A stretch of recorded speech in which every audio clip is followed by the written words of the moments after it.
PUBG Esports fans, I'm your PUBG Esports guide, Annie, and I'm here with Paper Thin. Hey guys, thanks for joining us for another episode of the PUBG Esports News Show. So today we're going to talk about the upcoming PUBG Continental Series 2, the whole participating team list, and the watch points we have there. Yeah, exactly. This is going to be really exciting. Not only are we covering the teams and players, but we have a new format this time around. It's going to be 6 days with 4 games per day for each region. So this is going to be a lot of fun and I think should be really good for the fans. So we have a week more to enjoy PCS2. So check out the calendar and don't ever miss a single match. And also, Pick'em Challenge is also back, so don't forget to participate.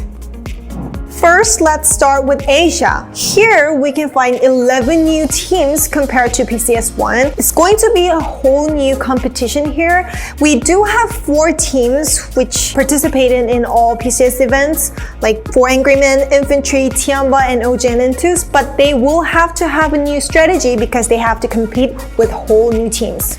Yeah, exactly. While some of these teams are going to be familiar to PUBG Esports fans, a lot of them did not participate in PCS1. So things are really getting jumbled, and especially I think a lot of the drop locations are going to be contested in the Asia event. So I'm really excited to see how that plays out. I'm really interested in the landmark fight on School and Apartment Zone and Pochinki. How do you think about that? Yeah, exactly. There's 2, I think probably the 2 most interesting battles that are going to be taking place on Erangel is going to be between 4 AM and Ghibli for the School and Apartments. Now, historically, Ghibli has taken control of that location from 4 AM, so we'll see if that continues. The other one is going to be SMG and OGN Entis over Pochinki. Now, Entis tries to fight over Pochinki. It doesn't really seem to go well for them. So in recent history, it seems like they've been more willing to move away from that location. Will that be the case this time around? Because China teams really seem dedicated to fighting over their landmarks. I pretty much watched all of the PCS2 Asia qualifiers, and the last day of Asian qualifiers were insane. For example, in PJS, Detonation Gaming White and Sengoku Gaming was first and second before the last match,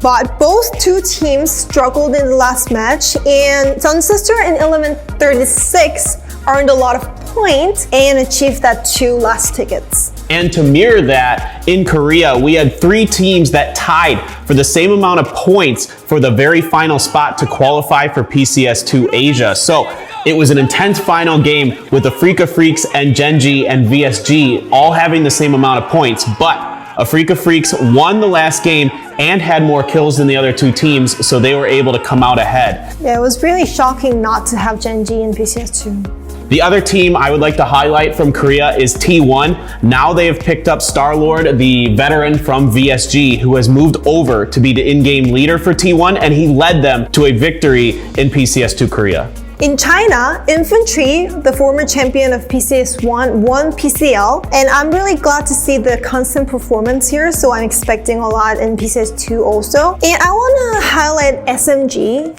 This team is consisted of players who have been playing in global events in 2019, so I think these players are really capable of playing in global events. Also, Met98 from this team represented the Team China in PNC 2019. One more interesting thing here is that 4 AM barely made it to the PCS2 by 1 point. It's always amazing to see that 4 AM eventually make it to the global events no matter how. Yeah, they're really crazy. I really would like to also highlight the 2 teams that qualified from Chinese Taipei. This is going to be their first time in a big global event in a while for some of them. Gex Ace, of course, looking to try to match their sister team's success. And Team Sadie's is a team full of very young, talented players who are finally old enough to get their shot at playing in one of these global events. So next is North America. We can see a lot of familiar teams here, but we have to talk about Shoot to Kill. They dominated group stage, they won most kills, most assists, most winner in a chicken dinner, and community voted MVP Purdy Curry. They've won group stage by 63 points. This is really a huge point gap, but would there be teams to challenge Shoot to Kill by any chance? Yeah, definitely. I think there are a lot of teams who can challenge Shoot to Kill here. I'm going to focus on 3. The first being Oath, a young team, a team full of really, really mechanically gifted players, of course, winning the PCS Charity Showdown. So these guys always going to be in it, I think. So the second team I'm looking at is Radiance, a team full of veterans who've been playing for quite some time. 3 of their players actually participating in PGC 2019. Los, Waldo, these guys are really good. McCoy, I mean, what an incredible team to have. And then finally, I'm gonna look at Sonics. They do support the superior pizza, being pineapple on pizza, so you gotta give them some love. Yeah, I love pineapple pizza too. But I want to talk about Tiggleton. He's back with Sonics. How do you think about this team synergy? I think it's going to be interesting to see how they gel. I mean, Tiggleton's been kind of bouncing in and out of teams for a while. Of course, we know he's an insane player on his own. He's capable of popping off at any time. The real question is how fast are they going to be able to get their teamwork going? If they can get it going, they absolutely have a shot. Lastly, I want to talk about Team Veritas, the former Wildcard Gaming, which was the biggest rival to Shoot to Kill in PCS1. All 4 members moved to Team Veritas, so I really want to see the rivalry again in PCS2, and I'm expecting a lot from them too. So next is APAC.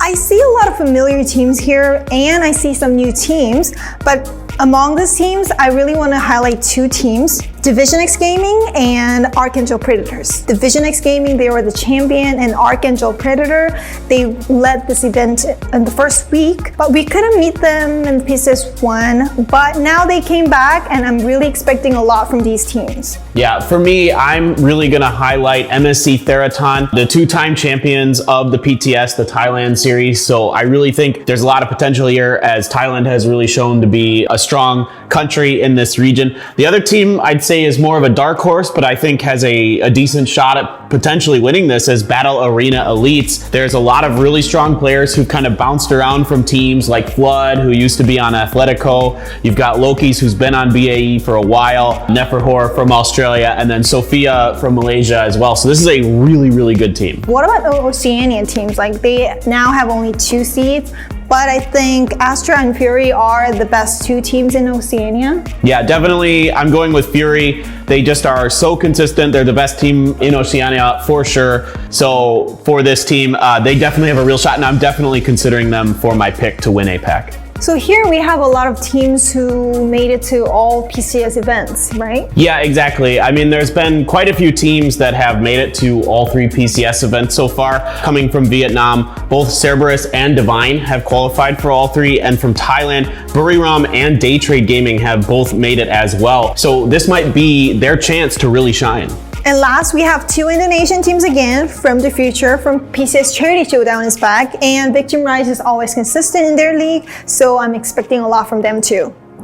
Last but not least is Europe. Europe, we can see a lot of familiar teams, but there are a lot of strong teams here, so any teams can win here. We really have to talk about the last day of the group stage. Navi, they won 4 chicken dinner in a row, earning 96 points. This is a record. And FaZe Clan, they showed the FaZe Sunday, earning like 87 points. They were a huge points there. Yeah, absolutely. I mean, these are some of the mainstay teams, the teams that we've come to know and love in Europe, really stepping up on the final day, making one of the most exciting days in PUBG Esports history. So many exciting days across so many regions, but you really love to see it. FaZe looks like they're finally starting to come together. Navi adding Orange seems to be a good addition, replacing Kemba, but Senya continues to lead whatever team he's on to good results. I also want to talk about Clib moving into Team Liquid from Tempest. How is it going? Seems to be going really well. It seems like whatever player you fit into the Team Liquid machine does really quite well. So I'm excited to see this with the results, having him on the team for the first time,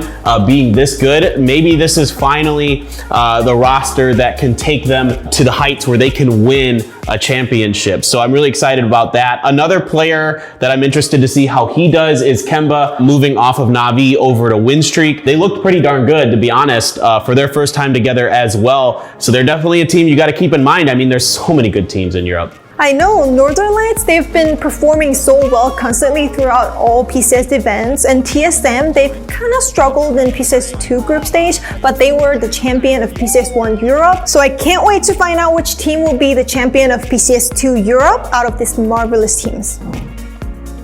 And again, we have PCS2 Pick'em Challenge on track. I really love the PCS2 items. How do you think about it? Oh, they're great. I mean, once again, just awesome items to choose from. Yeah. So to get the reward items, you need EPs and building coupons, and we'll tell you how to get them. So for EPs, you can participate in Pick'em Challenge, And the main event is, as always, predict the winners. So you can easily predict the winners of each region and get 100,000 EPs. Once again, the Pick'em Challenge, it's going to be free to choose the rivalries. And this time around though, the way you get points is going to be a little bit different. It is a weighted voting system, meaning if you pick a team and you're one of the low percentage people and your team does better, then you're going to get way more points than if you say pick a team that has a lot of votes for it and they win. So it's kind of an interesting gamble you got to take. Yeah, you have to think a lot before you pick. You can also get additional EPs and voting coupons by simply watching PCS2 live streaming on Twitch. You can get it by Twitch drops. And also there will be the quizzes during matches, and if you get right, you can also get EPs. Right, and also the same thing's gonna happen like in PCS1. There's gonna be codes that come up on the screen. There's only a limited number of people who can get them, so you gotta be ready to enter them into your PUBG client as soon as possible. And console players, don't worry, we got you guys. Details of how you can participate are coming up soon too. So don't forget to participate in Pick'em Challenge and get exclusive PCS2 items. And here's our pick.